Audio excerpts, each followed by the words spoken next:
Namaste, Pranam, Gita Dhyanam. Om Parthaya Pratibodhitam Bhagavata Narayanena Swayam Vyasena Grathitam Purana Munina Madhye Mahabharatam Advaitam Ritavarshininim Bhagavatim Ashtadashadhyayinim Ambatva Manusandadhami Bhagavad Gite Bhavadveshinim. O Bhagavad Gita, with which Lord Narayana himself gave enlightenment to Partha. The ancient sage Vyasa included it in the Mahabharata. O goddess, showerer of the nectar-like knowledge of non-dualism contained in your 18 chapters, O my affectionate mother, the destroyer of rebirth, I meditate upon thee. Krishna Vandana. Vasudeva Sutam Devam Kansachanuramardanam Devaki Paramanandam Krishnam Vande Jagadgurum. Son of Vasudeva, the slayer of Kansa and Chanur, extreme delight for Mother Devaki, O Lord Krishna, the supreme teacher of the universe, my salutations to you. Srimad Bhagavad Gita, the 18th adhyaya of Moksha Sannyasa Yoga, and in this adhyaya, Sri Krishna actually is teaching us, is showing us the way of how we can lead towards our ultimate goal, our ultimate objective of this living as a process of getting liberation. Liberating from this cycle of birth and death, and how we can do by giving up a few things. Now, what is to be given up? What is the sannyasa? What is the tyaga that Sri Krishna is referring to? Is it giving up all our duties? Is it giving up our household responsibilities and running off into the forest and sitting in a cave and doing meditation and austerities? Sri Krishna says that is not the way. That is not tyaga. You must not shun your duties. You must not run away from your duties, whichever duties have come to you to perform. Those duties, consider you have been chosen by the Lord as his instrument in performing those duties. Only thing is, you have to give up is attachment to that work that you are doing. Do it most sincerely, do it most dedicatedly, do it wholeheartedly, but don't remain attached to the work that you are doing. Don't ever seek the fruits of that action that you are doing. The karma phala, you have to absolutely abandon. You have to abandon the attachment to the work that you are doing. My work, it is my responsibility. No. Responsibility is the Lord's. And if it is the Lord's work, you have no right to get the fruit of that work. That is what Sri Krishna has told us. And then Sri Krishna took us into the great details and to great depths of what makes us perform the work. And then Sri Krishna told us about those 5 causes, the panchaitani karanāṇi. That is what Sri Krishna had told us, that how this the body, the physical body that we have got, the physical body that the Jivatman is dwelling in, adhishthanam, this seat. Then karta, karanam, and all the different processes, pruthak vidham, vividhascha pruthak cheshta, all the different unit operations which constitute doing a certain work. Sri Krishna says all these 5 factors are there in getting any work done, and then we start performing the work involving 3 faculties that are at our disposal. Now, which are the 3 faculties? They are Sharira, Vak, Mana. The Vak, the thought.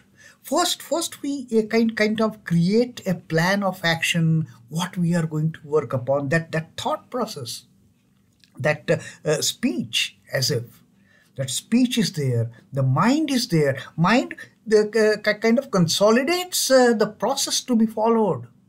Mind tells us, okay, now we are going to this in this fashion, in this way, and then we use this physical body, the organs of action. This body we use for performing any task. Without body, we cannot do any task. Simply sitting and thinking about it and mind, contemplating on how this is to be done, we cannot get any task done. So all these three things are necessary for performing the duty. And then Sri Krishna also told us in quite details about the three aspects which are involved in getting anything done. The three of the he had in fact listed down quite number of aspects like jnana and karma and the karta. These three he selected from among those sections, those facets which make us perform the work. Now, Sri Krishna told us in great details about how these three, the jnana, the karma, and the karta, the knowledge, the work itself, and the doer of the work, how these three are influenced by the three gunas of the Prakriti. And accordingly, there are three types of jnana, the satvika, rajasic, tamasic. There are three types of karma, even the duty is also of three types, the satvik, rajasic, and the tamasic. And the doer also is of these three types. The doers, the karta, they are satvik, they are rajasic, they are tamasic. And while talking about this, Sri Krishna again told us that there are two aspects, again, two facets, the buddhi and dhruti, which determine our tenacity, which determine our perseverance, which determine on which track we are. The buddhi determines whether we are on the right track or on the wrong track. Buddhi determines whether we are on the moral track or on the immoral track. So buddhi, Sri Krishna says, again is of the three types, and he has given wonderful examples of the satvika buddhi, of the rajasic buddhi, of the tamasic buddhi. And finally, the steadiness of the mind, dhruti, that's what Sri Krishna had spoken about. That the dhruti also becomes of the three types. And based on those dhrutis, actually our determination towards proceeding further, which direction to be chosen. Based on the buddhi, we select whether it is right or wrong we are going. But what is our level of perseverance? What is our level of steadfastness? What is our level of determination? It depends upon the type of the dhruti that we have. It depends upon the type of the fixity of mind, whether it is sattvic, whether it is rajasic, and whether it is tamasic. The sattvic dhruti will always lead towards purity. The rajasic dhruti, like the typical quality of the rajas, it will keep us at the steady pace where we are. We won't go forward. We may not go down. That is a different matter. But we won't go forward. We won't inch forward. And with the tamasic dhruti, it is just drowning us into the unfortunate spheres. So having told about dhruti part and the buddhi and the dhruti part, then Sri Krishna told us that everything, all the beings in this universe, whether on this earth or whether in the celestial heavenly planes of the gods, nobody can escape from the clutches of these three gunas, Sri Krishna said. The three gunas determine each and everything that is there in the Prakriti, because the three gunas are inherent to the Prakriti. And that's what when Sri Krishna said that na tadasti pruthivyam va divi deveshu va punaha. On the earth there is no one. So also there is no one in the godly heavens, where the gods and the demigods and the celestial beings, they are dwelling. So there is no one on this earth, there is no one on those heavenly planes. Sattvam, though no being is there. Forget about human beings, forget about animal beings, forget about plant beings, even forget about those godly beings who are enjoying those heavenly pleasures.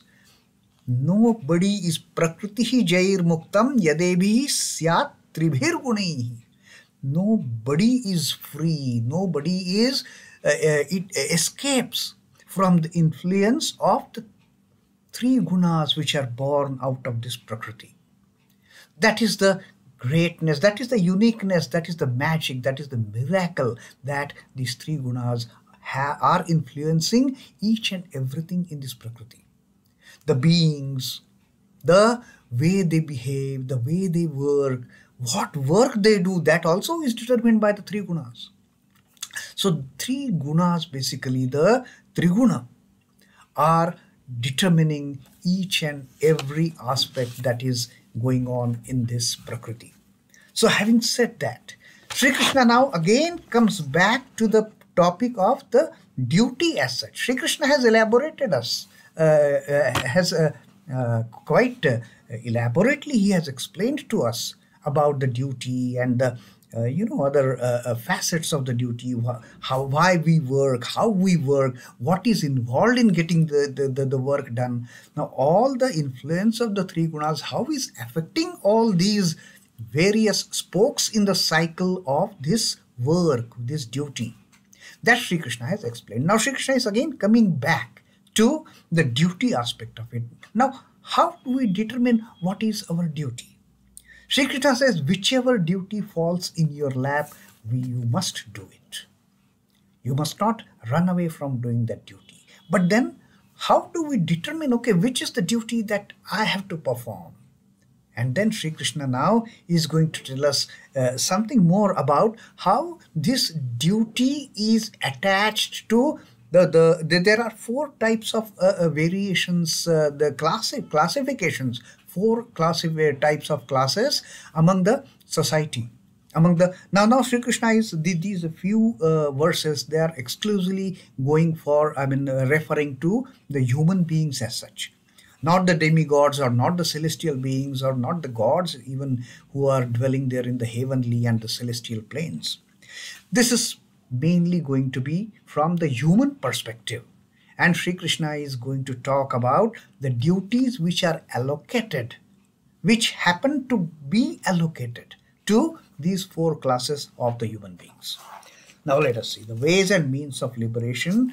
Now slowly Sri Krishna is telling us, okay, these are the duties that each type of person has to perform, should not run away, and they should perform these duties dedicatedly, most honestly, most sincerely and wholeheartedly. So let us see. Now Sri Krishna says the fourfold castes or fourfold varnas or four types of the beings, human beings, that Sri Krishna is going to now explain, and against each type what is their duty. So Sri Krishna says, brāhmaṇa-kṣatriya-viśāṁ śūdrāṇāṁ ca paran-tapa karmāṇi pravibhaktāni svabhāva-prabhavair guṇaiḥ. Now Sri Krishna says there are four classes. Now these four classes, it is a long topic for discussion actually, these fourfold castes that Sri Krishna has explained here. Sri Krishna says there are basically four types of castes. There are four types of classes among all human beings. Brāhmaṇa-kṣatriya-viśāṁ. Brahmins, the Kshatriyas and the Vaishyas. śūdrāṇāṁ ca paran-tapa. Oh paran-tapa. Now again Sri Krishna is referring to addressing Arjuna as paran-tapa, because now time has come for Arjuna to take up that role of wiping out the evil enemies. And that is what paran-tapa. Paran-tapa is the scorcher of foes, scorcher of enemies, one who just destroys the enemies. And Arjuna has basically he has run away from that duty of his of eliminating the evil from the face of this earth. That is his real duty, that is his real swadharma, which Arjuna has been running away, and Sri Krishna is bringing Arjuna back into that mold of a great warrior, a great Mahabaho, and therefore Sri Krishna addresses Arjuna as paran-tapa and tells him about these four classes. Brāhmaṇa-kṣatriya-viśāṁ śūdrāṇāṁ ca paran-tapa. O paran-tapa, O Arjuna, O scorcher of foes. Brahmins, Kshatriyas, Vaishyas and Shudras. Karmāṇi pravibhaktāni svabhāva-prabhavair guṇaiḥ. They are classified based on the duties. Karmāṇi pravibhaktāni. They have been, all these four, the Brahmins, the Kshatriyas, the Vaishyas, the Shudras, they have been classified, they have been put in a certain order, these four classes, based on karmāṇi. Karmāṇi pravibhaktāni svabhāva-prabhavair guṇaiḥ. Svabhāva, depending upon their natural own nature. These duties, they are born of their true nature, their inherent nature. And based on these, based on the duties, these four are classified. The human beings are classified into these four classes: the Brahmins, the Kshatriyas, the Vaishyas, the Shudras, based on their karma, which again is depending on their inherent nature. Svabhāva-prabhavair guṇaiḥ. And again, this svabhāva is influenced by the three gunas born of their own nature. So, three factors are involved. The duties which get allocated, which get attached to certain class of people based on their inherent nature, their svabhāva. And this svabhāva and the karmāṇi, they are born out of, they are influenced by prabhavaha guṇaiḥ. Prabhavaihi guṇaiḥ. They are again influenced by the three gunas. Now, ultimately these three gunas are the driving factors. Three gunas are the deciding factors. Who is going to do what? Who is going to do what in which manner? So the sattva, rajas and tamas, they are sitting on our neck like ghosts. They are not going to leave us unless and until we get rid of these sattva, rajas, gunas. Tamas, sattva, rajas and tamas, unless we get rid of these three, unless we become gunatita, trigunatita for that matter, there is no salvation for us. So these three gunas, they determine each and everything that is happening in our life.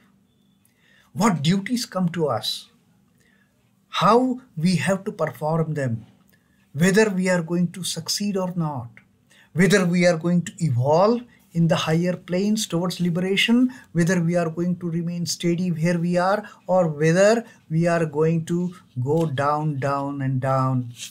Everything is determined by the gunas. And these gunas determine our inherent nature, the svabhāva. Gunas determine what karma we have to do. And accordingly, we get classified based on that karma that we perform into whether we are Brahmins, whether we are Kshatriyas, whether we are Vaishyas, or whether we are Shudras. So Sri Krishna says, depending on one's inherent capacity, inherent nature, svabhāva, which is governed by the three gunas of the Prakriti, which is born by the three gunas of the Prakriti, people, they fall in doing certain duties, which are typical to these four classes of the human beings. As simple as that. Now, svabhāva is another name attributed to Prakriti or Mahashakti, inherent to each one of us. We have a svabhāva. Each one of us, we have our own true nature. Now, this svabhāva, it comes from our past deeds. The variation in karma, the whatever karma we do determines what svabhāva we are inheriting. Now, you must have observed that it happens. Sometimes we come across a person, initially we are absolutely, we don't like that person. Somehow, maybe our internal feeling or I don't like that person. But over a period, we experience that person is so good at heart. That person is so wonderful. We start liking that person. So whatever, maybe that person has done something extremely bad, which is to our notice. And later we realize That fine, that person did something wrong at certain point of time, but well, that person is really good. The, that person didn't mean to do that wrong. Or even if he had done wrong, he has now improved so much. He has evolved, the person has evolved himself or herself to such a great extent that we start liking that person. So whatever we do, all our actions, all our karma, they determine our future svabhāva. That determines our svabhāva. Svabhāva keeps on changing. If someone is bad, that person need not remain bad all throughout. That person can transform. That person can transform into an angel, into gem of a person. So karma and svabhāva are inseparable. You do good, you become good, even if you have done bad in the past. But if you are doing good now and you keep on doing bad, then there is the reverse of it. So karma and svabhāva, they go hand in hand. The varna or the grade of evolution of Jivatman is based on this svabhāva, this nature. So Jivatman, at which stage of journey Jivatman is determined by the svabhāva, by the svabhāva of that person at that point of time, which may change with good karma. It will change into a good svabhāva. With bad karma, it will turn into a bad svabhāva. So karma is gross.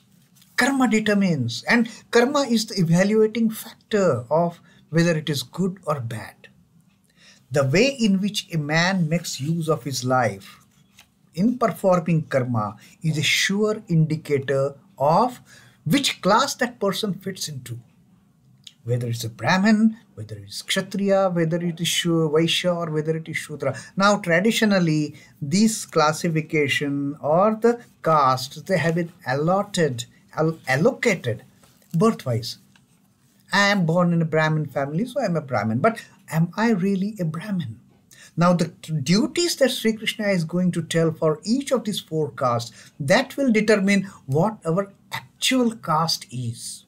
When we analyze ourselves in as described by Sri Krishna in the next few verses, that will determine what we really are.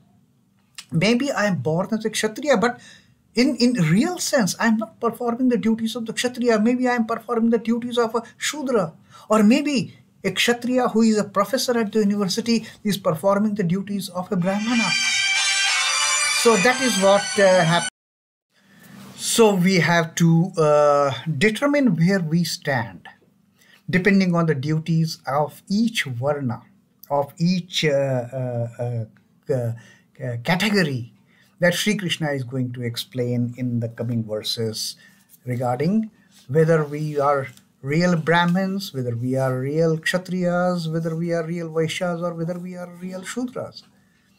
Because according to the duties laid down by Sri Krishna, that each and every class has a specific duty to be performed. And Sri Krishna's telling of these duties against the class is, we should not run away from the duties that come to our lot. Whatever duty has come in our lot, it has come to us because of our past deeds. That let us not forget.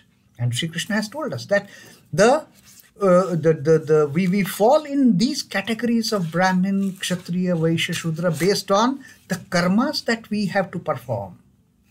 That karmas that we have done already and the karmas that we have to perform, which again is determined by our svabhāva.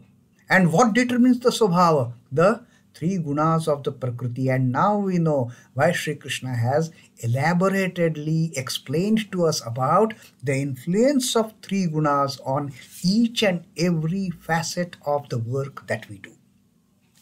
That is about the four varnas now that Sri Krishna is going to tell us and their duties. Till then, Om Namo Bhagavate Vasudevaya. Sri Krishna Arpanamastu.